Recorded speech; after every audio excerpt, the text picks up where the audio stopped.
Le cadre stratégique permanent pour la paix, la sécurité et le développement, CSP-PSD, coalition de mouvements politiques et militaires du nord du Mali, formée en 2021, se vide de plus en plus de ses membres.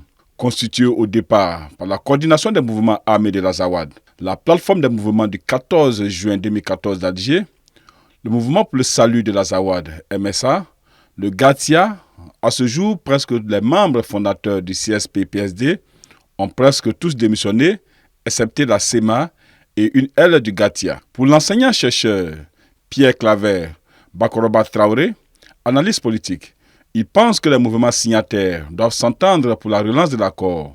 Le CSP. Je pense que les points de discorde peuvent apparaître. La volonté de certains groupes, certainement, d'être plus conciliants vis-à-vis du gouvernement de transition pour que le dossier du Nord puisse avancer. Il faudrait que le gouvernement malien s'assume, soit à la tête de pont de cette relance-là. Il y a une crise de confiance entre les différentes parties. Accepter de relancer le comité de suivi de l'accord pour aider à éradiquer cette crise de confiance. Et que le gouvernement malien vienne avec des propositions concrètes. Au début de la transition, on nous avait dit qu'on allait faire une relecture intelligente de l'accord. Je pense qu'il faut qu'on matérialise cette relecture intelligente et qu'il doit pouvoir faire des concessions pour qu'on puisse relancer les discussions sur l'accord. Le premier à claquer la porte est la CMFPR, Coordination des mouvements et forces patriotiques de résistance, qui a annoncé son départ du cadre stratégique permanent depuis le 12 juin 2023.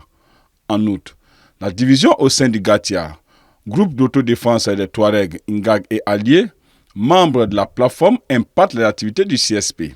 Le GATIA, tendance Fahad Ag Al-Moud, est toujours membre de l'organe, tandis que l'autre bureau récemment mis en place et dirigé par Youssouf Ag Mohamed s'est retiré du cadre le 25 juillet dernier. La récente démission est celle de la plateforme qui, dans son communiqué, dit informer l'opinion nationale et internationale qu'elle n'est nullement engagée dans la confrontation armée en cours ou à venir avec l'État du Mali, suite au retrait de la MINUSMA de certaines entreprises des régions du nord du Mali en vue d'être occupées par les FAMA.